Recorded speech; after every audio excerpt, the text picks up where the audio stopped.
is a Kenmore Elite dryer, and this light check vent comes on all the time, and it takes usually 2 or 3 cycles to dry. Seems to be getting hot. I'll get this top cover off. There's actually just 3 screws. You see I've marked the ones do not remove because I wasted my time removing a bunch of those when it's actually there, there, and there. And then this top will slide back and lift off. Of course, always unplug it before you open up anything in here. With the 3 screws removed, slide it back and lift it off. And you see it's got weights in the back.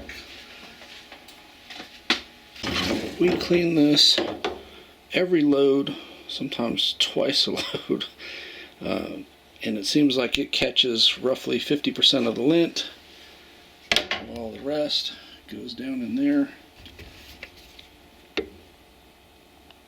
And you can see, even though I've just recently cleaned this out, it's already accumulating more.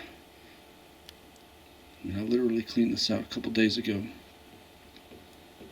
I don't know if it's a terrible design of this or something else, but we've never had a dryer that just literally clogs up everything, including the house ducting. It gets clogged up. And lovely engineering, they don't appear to have any way to remove any of this to get inside of here and clean, including all up in here. Even though I ran the shop vac over, you see the drum has a little bit of lint on it even, and it's already accumulated some down in there. So I'm gonna play around with this and figure out. I'm guessing that I'm gonna have to take this panel off, and there's probably screws like that behind it. And my fear is, besides those 2, there's probably a couple other hidden ones, and then the whole front piece comes off, door and all, and I don't know how heavy it is, but we will find out. Took those 6 screws out. There were the 2 that were on there. There was 1 that was here going through that one, and then there was 3 across that were the smaller ones. I don't think I needed to take those out because I don't know if that metal, so the 3 that I took out probably don't need to come out. And then this plastic just basically pried off. I used a car tool like this to pry it off. It was snapped in pretty tight, so just be ready when it pops off. It comes off with a lot of force. And then I'm going to have to disconnect the electrical to get this out of here. So tracing it, it looks like it's this one, and the other one goes all the way back there. Unfortunately, they could have made it nice and easy and had it here, but no, why do that? There are 3 plugs, not 2. There's also this red one right there. They all have weird different ways to disconnect, and they're not visible. Again, wonderful engineering, right? You could put this on and have a nice clear press and release on the top so you can see it, but no, it's on the bottom. But I don't think you actually have to disconnect that after all. I'm gonna just lay this on top, and I think it should be 1, 2, that one's already gone, 3, 4 screws, and hopefully that will release this enough. Like I said, I'll probably have to get those 2 as well, and then hopefully the front can come off one way or another. I may have to kind of tip out and lift up. I'm not sure. We'll figure that out. The other thing to note, when I pulled this off, I did lift it up and then out. There are these tabs, and I managed to not break any of them. amazingly, but they fit into those gaps there. So pry out on the top, which will make it tip, and then lift it up from there, and that way you won't break these tabs. If you try to pry straight out from the sides or lower part, you'll break those tabs. Okay, I was correct. So you got 1, 2, 3, 4, 5, 6, and when you take that last one off, the front panel will fall and just about hit you in the face. Right there at the top is an electrical connector you need to disconnect, and it's another one that does not seem to have any kind of release. It just pulls straight out, so nothing to break there. We will take that last screw out.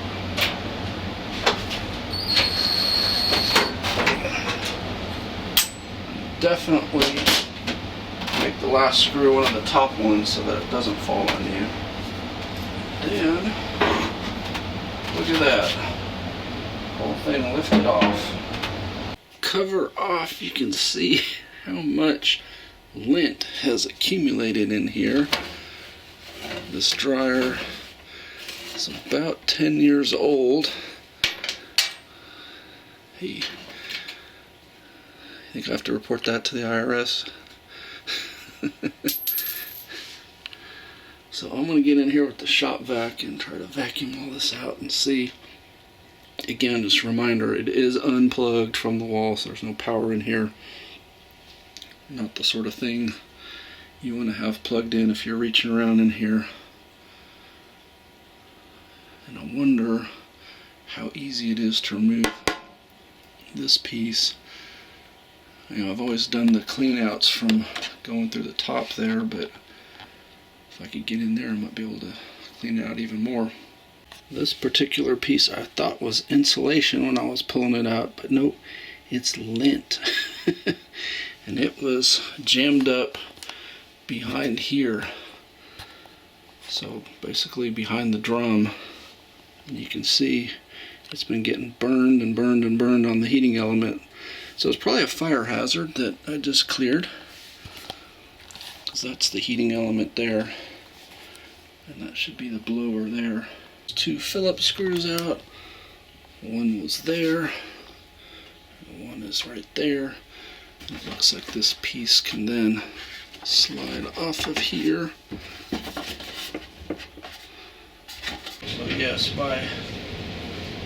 that's what it looks like. Yeah, so there's a screw there, screw there, screw there, and then there's also another screw on the other piece that's stayed in there. Once I pulled that out, this basically just about fell off on my feet. But you see, I took this off probably 3 days ago, and you see it's already caked up with lint in there and so forth. And usually what I do is I take it outside and hose it off, because it's usually got so much lint caked all over it. Getting that off gives us a lot more visibility and ability to get in here and clean a little better. And I'm strongly debating on removing the drum. My guess is 4 screws, and then unthread the belt from inside of there and then lift it up and out. The problem is, of course, I'll have to remove and move out of the way all the stuff so that I can lift out the drum. And I don't know how heavy the drum is. The front door was totally manageable for me. The only reason for removing the drum, you can hear that kind of grinding noise.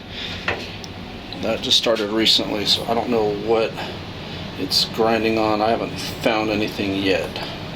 Okay, I took that front piece off. It's the support for the drum without actually removing the drum, so the drum's just kind of sitting on there.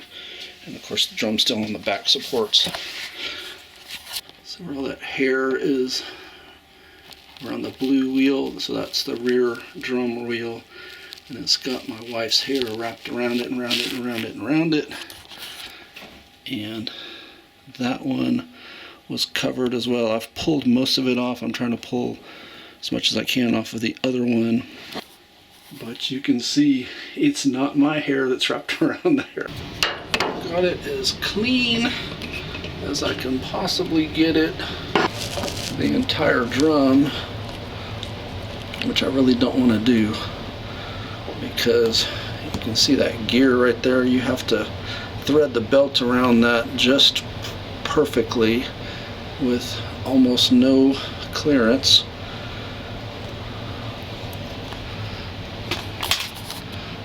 Especially for a 15-inch forearm.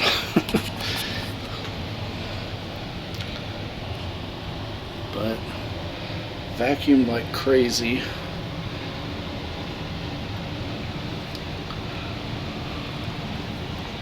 There's the heat element. I even stuck the toothbrush in there and the vacuum, trying to get as much lint and dust out of there, and just eyeball and make sure I didn't bump any wires off of there. Otherwise it'll be useless that I did all this. To get this piece back on, we got to get these wheels that support the drum underneath it, and also make sure all the cords kind of snaps between the drum on the top and this panel. Of course, everything on it is razor sharp metal, so really be careful. So you get the protective gloves on, because like I said, everything you grab is razor sharp, and you have to put a lot of pressure to get it to go.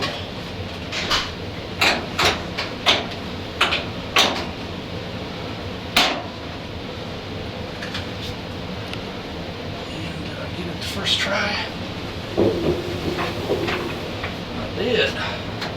We obviously did not fix the noise. I thought taking all that hair out would really fix it, but it didn't. So don't forget to reconnect all the electrical stuff. We're going to be back doing this again. And then there's 4 screws. Hold this on, and this piece, remember, it slid up into here. And it was a very tight fit, as I recall. And then it has 2 screws, one on each side.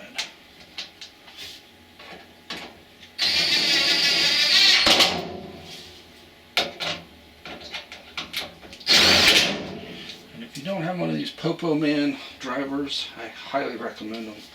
It'll make your life a whole lot easier. Then we'll reinsert the plastic liner. And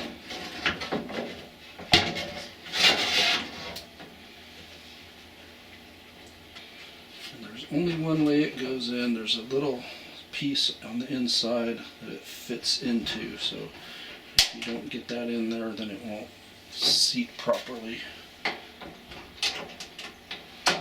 Regular screwdriver on it, just because it's kind of a pain to get the power tools in here. Then we will reinstall the face.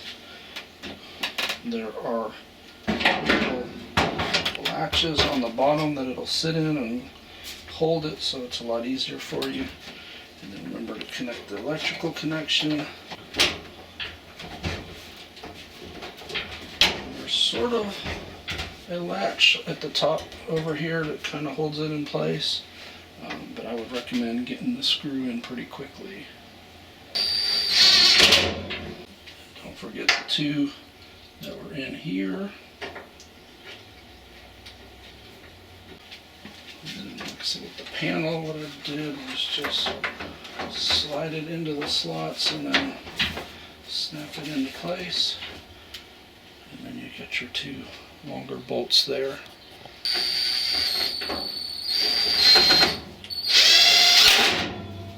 This piece has that release tab there. that. And that tab keeps it from coming out unless you pull up on it. Put your top back on.